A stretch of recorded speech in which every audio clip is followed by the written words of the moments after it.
मुल्क की तकदीर बदलने का सुनहरी मौका, किसके सर सजेगा हुक्मरानी का ताज। इलेक्शन का काउंटडाउन जारी है, रात के आखिरी 8 घंटे बाकी हैं। इंतखाबात के लिए वोटिंग सुबह 8 से शाम 5 बजे बगैर किसी वक्फे के जारी रहेगी। मुल्क भर में 12 करोड़ 85 लाख वोटर्स फैसले के लिए तैयार हैं। इलेक्शन कमीशन ने पोलिंग की तमाम तैयारियां मुकम्मल कर ली है। इंतखाबी सामान की तरसील का अमल ताहाल जारी है। सिक्योरिटी का भी कड़ा पहरा है। 90,675 पोलिंग स्टेशंस बनाए गए हैं, जिनमें से 18,000 इंतहाई हसास करार दिए गए हैं। पुलिस, रेंजर्स और एफसी के साथ पाक फौज के दस्ते भी तैनात। पोलिंग स्टेशंस में मोबाइल फोन, कैमरा या फिर हैंडबैग ले जाने की इजाजत नहीं होगी। वोट डालने के लिए असल शनाख्ती कार्ड दिखाना लाजमी करार दिया गया है। जायदुल मियाद शनाख्ती कार्ड भी, इस पर भी वोट कास्ट हो सकेगा। इलेक्शन कमीशन का कंट्रोल रूम पोलिंग के अमल की मॉनिटरिंग करेगा। कौन जीतेगा, कौन हारेगा, कहां बड़े बड़े बुर्ज उलटेंगे। हमेशा की तरह इस बार भी पहले वोट से लेकर आखिरी नतीजे तक समा की सबसे भरपूर और बड़ी इलेक्शन कवरेज में नाजरीन लम्हा ब लम्हा बाखबर रहेंगे। कौमी असेंबली की 265 नशिस्तों पर बड़ी जमातों और आजाद उम्मीदवारों में कांटे का मुकाबला मुतवक्के है।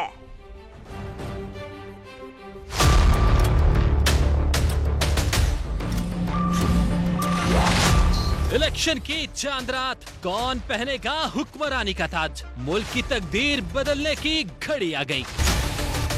इलेक्शन की दौड़ में बड़े बड़े सियासी घोड़े मैदान में हैं। पंजाब पर नजरें ज्यादा लगी हैं, जहां चौथी बार वजीर आजम बनने की रेस में शामिल नवाज शरीफ और यास्मीन राशिद के दरमियान NA 130 लाहौर में घमसान का रन पड़ने का इम्कान है। लाहौर से ही NA 127 पर तीर भी शेर का शिकार करने को बेकरार। बिलावल भुट्टो अता तारक के मुकाबले में पहली बार लाहौर से किस्मत आजमाने चले हैं। NA 123 से शहबाज शरीफ, NA 119 से मरियम नवाज, जबकि NA 117 से अब्दुल अलीम खान भी मैदान मारने को है तैयार। आसिफ अली जरदारी NA 207 नवाब शाह से मैदान में उतरे हैं। कराची भी मरकज़े निगाह बन गया, क्योंकि MQM पाकिस्तान इत्तेहादियों का साथ देने के लिए मुखालिफिन को चारों शाने चित करने के लिए बेताब है। रावलपिंडी में शेख रशीद, चौधरी निसार, गुलाम सरवर, जबकि फैसलाबाद से राना सनाउल्लाह, सियालकोट से ख्वाजा आसिफ के अलावा DI खान से मौलाना फजलुर रहमान का अली अमीन गंडापुर और नौशरवेज खटक जैसे बड़े नाम इंतखाबी दंगल में हैं। अपने पसंदीदा उम्मीदवार को वोट जरूर दीजिए, लेकिन जल्दबाजी में नहीं, क्योंकि आपकी जरा सी गलती आपका वोट जाया कर सकती है। वोट कास्ट करने के लिए चंद अहम बातों का ख्याल रखना बहुत जरूरी है। कैमरा, मोबाइल फोन या खवातीन अपना हैंडबैग वगैरह लेकर पोलिंग स्टेशन हरगिज ना जाएं, क्योंकि यहां ये सब चीजें लाना सख्त मना है।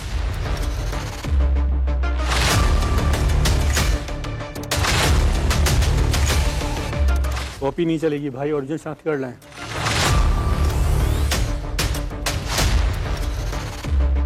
ये है ना ओरिजिनल शनाख्ती कार्ड। तो देखा आपने, आपका कौमी शनाख्ती कार्ड असल होना चाहिए। फोटोकॉपी, पासपोर्ट और ड्राइविंग लाइसेंस जैसी कोई शनाख्त वोट कास्ट करने के लिए काबिल कबूल हरगिज नहीं होगी। आप पोलिंग स्टेशन जाएंगे तो सबसे पहले पोलिंग ऑफिसर असल कौमी शनाख्ती कार्ड और इंतखाबी फहरिस्त में दर्ज तफसीलात चेक करेगा। वैसे आप खुद भी अपना नाम और शनाख्ती कार्ड नंबर वगैरह चेक कर लें, आया दुरुस्त लिखा है भी या नहीं। तमाम तर तसल्ली के बाद आपके अंगूठे का निशान लिया जाएगा और अंगूठे के नाखून के जोड़ पर फौरी ना मिटने वाली स्याही का निशान लगा दिया जाएगा। अंगूठे का निशान लगवाने के बाद कौमी और सूबाई असेंबली के असिस्टेंट प्रिजाइडिंग अफसरान बैलेट पेपर जारी करेंगे। बैलेट पेपर की पुश पर दस्तखत और मुहर सब्त करने के बाद बैलेट पेपर आपको जारी कर दिया जाएगा। बैलेट पेपर मिलने के बाद शुरू होगी असल राजदारी आपके वोट की। आप वोटिंग बूथ में जाएंगे, जहां आप होंगे और कोई नहीं। बैलेट पेपर्स पर आपको अपनी पसंद के उम्मीदवार के निशान पर दुरुस्त तरीके से मोहर लगानी है, जो उसके निशान के अंदर ही अंदर रहे। अगर आपकी मोहर का कुछ हिस्सा दूसरे उम्मीदवार के निशान पर लग गया तो आपका वोट मुकम्मल तौर पर जाया हो जाएगा। वोट देने के बाद बैलेट पेपर्स को बैलेट बॉक्स में डालें। पेशावर के इलाके शेखाबाद में तहरीक इंसाफ और एएनपी कारकुनों में झगड़ा हो गया। लड़ाई पोलिंग स्टेशन के बाहर कैंप लगाने के मामले पर हुई। बात बहुत बढ़ गई। पुलिस मौके पर पहुंच गई। हवाई फायरिंग करने वाले 2 मुलजिम गिरफ्तार कर लिए गए। शेखाबाद में पीटीआई और एएनपी कारकुनों में झगड़ा पोलिंग स्टेशन के बाहर कैंप लगाने पर हुआ। हवाई फायरिंग भी हुई। पुलिस पहुंची और हवाई फायरिंग करने वाले 2 मुलजिमान को गिरफ्तार कर लिया गया, धर लिया गया।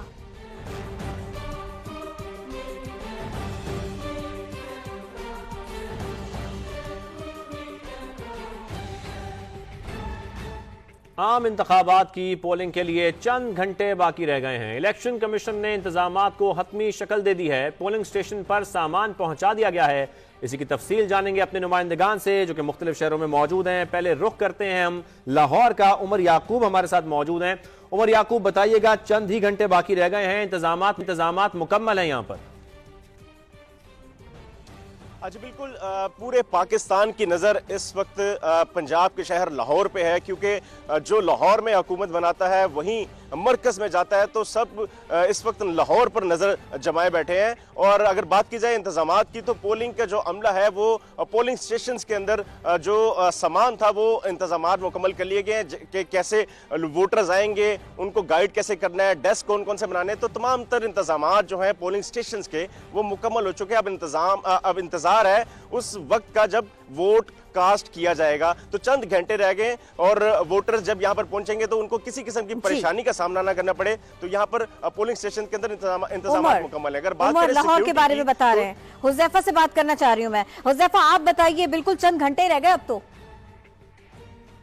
जी बिल्कुल किरण, जिस तरीके से आपने बात की कि वक्त बहुत कम है और अब जितना भी पोलिंग अमला है वो अपने अपने पोलिंग स्टेशन पे पहुंच चुका है। पोलिंग का सामान वो साथ ले गए। एक तरफ तो ये सूरत हाल है, जबकि दूसरी तरफ कुछ जगहों पे ये भी मालूमात हुई है कि कुछ पार्टी के कारकुनान ने कहीं पे हमला भी किया है, कुछ पोलिंग अमले को यरकमाल भी बनाया, जिसपे पाकिस्तान MQM पाकिस्तान ने इस वक्त प्रेस कॉन्फ्रेंस भी की है। तो दूसरी तरफ ये वाला मामला भी कराची में जो है वो सूरत हाल पेश आ रही है, जिसकी वजह से थोड़ा सा टेंस होती जा रही है सिचुएशन। एक तरफ पोलिंग की तैयारी जारी है, दूसरी तरफ सियासी जमातों ने अभी से रात से मामला उठाना शुरू कर दिया है कि एक पार्टी जो है वो हावी हो रही है, दूसरी पार्टी हावी हो रही है। जबकि सिक्योरिटी के हवाले से इस वक्त देखने में आ रहा है कि पाक फौज तकरीबन जितनी भी गाड़ियां यहाँ से निकल रही हैं उनको सेंट्रल जो है वो सिक्योरिटी के हवाले से क्लियरेंस कर रही है और जगह जगह हर पोलिंग स्टेशन पे जाके सिक्योरिटी के जो इंतजाम है उनका जायजा ले रही है और फाइनल करके पोलिंग अमला वहाँ पे पहुंच चुका है। सिक्योरिटी गार्ड भी वहाँ पे पहुंच चुके हैं और अब इंतजार किया जा रहा है कि कल सुबह 8 बजे सक्खर का भी रुख करते हैं, वहाँ की सूरत हाल भी जानते हैं। जमील मुगल हमारे साथ मौजूद है।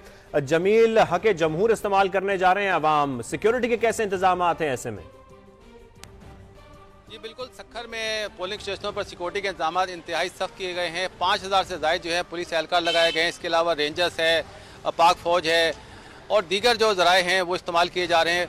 पोलिंग का अमला जो है इस वक्त पोलिंग स्टेशनों पर पहुँच गया है। सामान के साथ 643 पोलिंग स्टेशन सक्खर में बनाए गए हैं, जिसमें से 220 जो हैं हसास हैं और इंतहाई हसास 166 पोलिंग स्टेशन है, जहाँ पर हसास पोलिंग स्टेशनों पर CCTV कैमरा भी लगा दिए गए हैं।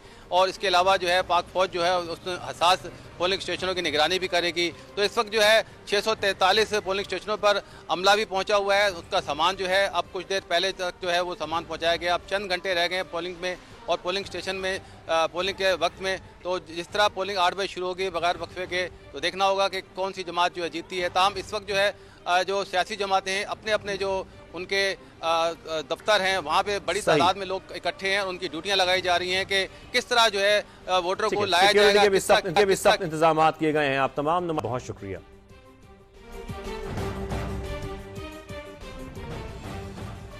सादा अक्सरियत मिली तो वजीर आजम नवाज शरीफ होंगे। नून लीग के सदर शहबाज शरीफ कहते हैं सादा अक्सरियत ना मिली तो वजारत उज़्मा से मुतालिक फैसला इत्तेहादियों की मुशावरत से होगा। ये भी बता दिया कि हुकूमत मिली तो फौरी तौर पर एक और IMF प्रोग्राम में जाना होगा। मईशत के लिए इस्तकामत और मुश्किल फैसला करना पड़ेगा। मेरा कैंडिडेट मियां मोहम्मद नवाज शरीफ है बतौर प्राइम मिनिस्टर। सिंपल मेजॉरिटी होती है और अल्लाह ताला हमें ये मौका देता है तो हमारे कैंडिडेट जो हैं वो मियां मोहम्मद नवाज शरीफ हैं। स्प्लिट मैंडेट होता है तो अपना कोलिशन बनती है तो मियां साहब का क्या ख्याल होगा। थोड़ा सा लतीफ अंदाज में बात होनी चाहिए। वो कहते हैं कि अपना सिंपल मेजॉरिटी और स्प्लिट मैंडेट खान पीन भाग भरी तो तौन बड़ा में जुम्मा। अल्लाह ताला हमें मौका देता है, हमें फिल फॉर एक और प्रोग्राम में जाना होगा, इस्तकामत दिखानी होगी और हमें बड़े फैसले करने होंगे। मैं भी सरप्राइज वजीर आजम हो सकता हूं। 70 से 80 सीटें जीती तो कोई हमारा रास्ता नहीं रोक सकेगा, बिलावल भुट्टो का दावा। बोले नून लीग ने पंजाब से क्लीन स्वीप किया तो फिर वो हुकूमत बनाने की पोजीशन में होगी। शहबाज शरीफ का सादा अक्सरियत ना मिलने पर वजीर आजम मुशावरत से लाने का बयान धोखा है। ये नून लीग का अपने वोटर्स के साथ धोखा है। क्या वजीर आजम के लिए नवाज शरीफ को सामने रखकर बाद में किसी और को लाएंगे? आजाद उम्मीदवारों के साथ अभी से राबते में है। ये भी बताया कि इसाक डार की इज्जत करता हूं, मगर इसाक डार को वजीर खजाना बनाने का नुकसान अवाम को उठाना पड़ रहा है। तो मैं भी सरप्राइज वजीर आजम हो सकता हूं, यह कहना है बिलावल भुट्टो का। उन्होंने ऐसा दावा किया है। कोई बड़ा सरप्राइज नहीं। देखिए पोलिंग स्टेशन की हालत क्या है। बदीन में 1 दर्जन से ज्यादा पोलिंग स्टेशन ऐसे हैं जहां बुनियादी सहूलतें ही नहीं, बिजली नहीं, पानी नहीं, पोलिंग अमले के बैठने के लिए फर्नीचर तक यहां मयसर नहीं। अमले को शदीद मुश्किलात का सामना है। मजीद अपडेट करेंगे समा के नुमाइंदे अब्दुल समद खोसा, जो इस वक्त असिस्टेंट प्रिजाइडिंग ऑफिसर के साथ ही मौजूद हैं। जी बताइए हमें अब्दुल समद।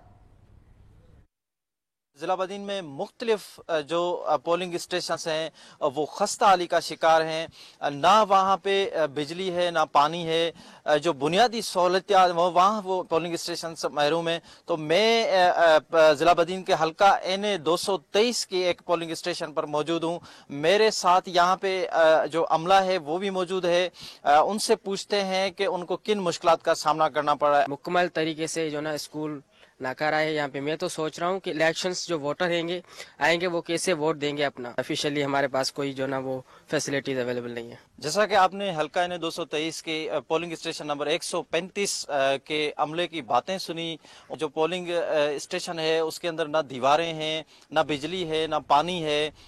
आपका शुक्रिया। फैसलाबाद में इंतखाबी अमला आरोज दफातर से सामान लेकर पोलिंग स्टेशन पहुंच गया। इंतजामिया ने अमले को रात पोलिंग स्टेशन पर रुकने की हिदायत कर रखी है। मजीद जानेंगे यूसुफ चीमा से। यूसुफ आगा कीजिएगा। देखिए बिल्कुल फैसलाबाद के अंदर आज जो पोलिंग स्टेशन के जितने भी मामला थे वो मुकम्मल हो चुके हुए हैं। जितने भी प्रिजाइडिंग अफसरान अपने अपने आरओज के दफातर में आए थे वो अपना इलेक्शन का सामान लेकर अपना तमाम गाड़ियों के साथ सिक्योरिटी के साथ जो अपने अपने पोलिंग स्टेशन पर पहुंच चुके हुए हैं। सिक्योरिटी के हवाले से अगर बात करें तो गैर मामूली इंतजाम किए गए हैं। तमाम DC फैसलाबाद की जानब से तमाम प्रिजाइडिंग अफसरान को और अमले को जो है वहीं स्टेशन पर रुकने की हिदायत की गई है कि आप लोग वहीं पर रुकें ताकि सुबह जो है इलेक्शन का जो टाइम के ऊपर ही 8 बजे बाकायदा अपनी पोलिंग का सिलसिला शुरू किया जा सके। सिक्योरिटी के हवाले से अगर बात करें तो तकरीबन 17,000 से जायद पुलिस एहलकार और FC और रेंजर्स की जो दस्ते हैं वो भी तैनात किए गए हैं ताकि किसी तरह की कोई नागहानी सूरत हाल पेश ना आ सके। तमाम सिक्योरिटी इंतजाम और तमाम इलेक्शन कमीशन की जानब से जो तमाम इंतजाम थे उनको मुकम्मल कर लिया गया और सुबह 8 बजे से जो है पोलिंग का सिलसिला शुरू हो जाएगा जो कि शाम 5 बजे तक जारी रहेगा। इस हवाले से वोटर्स की एक उम्मीद की जा रही है कि बड़ी तादाद जो है वो बाहर निकलेगी और वोट कास्ट करेगी और अपने अपने उम्मीदवार को कामयाब बनाएगी। जी।